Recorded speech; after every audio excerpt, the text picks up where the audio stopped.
आपण बघतोय गेल्या 6 महिन्यापासून कल्याण शिळफडा मार्ग असू द्या, डोंबिवली शहर असू द्या, प्रचंड वाहतूक कोंडी, नागरिक हैराण झाले।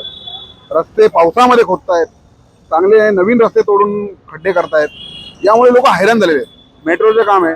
आम्ही आता कोळशेवाडी वाहतूक शाखेचे जे वरिष्ठ पोलीस निरीक्षक आहेत सांडभोर साहेब आणि डोंबिवली पोलीस स्टेशनचे पाटील साहेब यांची आम्ही भेट घेतली आणि त्यांना आम्ही निवेदन दिलं की डोंबिवलीमध्ये जे बेकायदा अवजड वाहतूक सुरू आहे, त्यांना वेळेचं बंधन असताना सुद्धा दिवसभर ते फिरत असतात, ओव्हरलोड गाड्या फिरत असतात, ओव्हरलोड घेऊन एखादा अपघात होऊ शकतो, हायवा आहेत, ट्रक आहेत, ते बिंदास बेदिक्कत फिरतात आणि त्याच्यामुळे काय होतं, डोंबिवलीचे रस्ते लहान आहेत, तिथे ट्रॅफिक प्रचंड होते आणि या अवजड वाहनांमुळे जर प्रवेश बंदी केली नाही तर आम्ही आंदोलन करणार असे आम्ही त्यांना निवेदन दिले।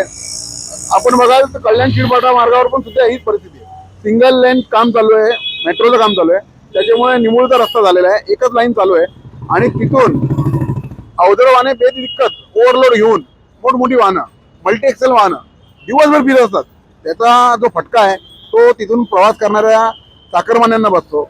आम्ही दोन्ही पोलीस स्टेशनच्या वरिष्ठ पोलीस निरीक्षकांना निवेदन दिले, हे जर बेकायदेशीर वाहतूक थांबली नाही आणि आपण जर वाहतूक कोंडी सोडवली नाही तर आम्ही राष्ट्रवादी काँग्रेस पार्टीच्या माध्यमातून एक मोठं जनआंदोलन उभं करणार आहे।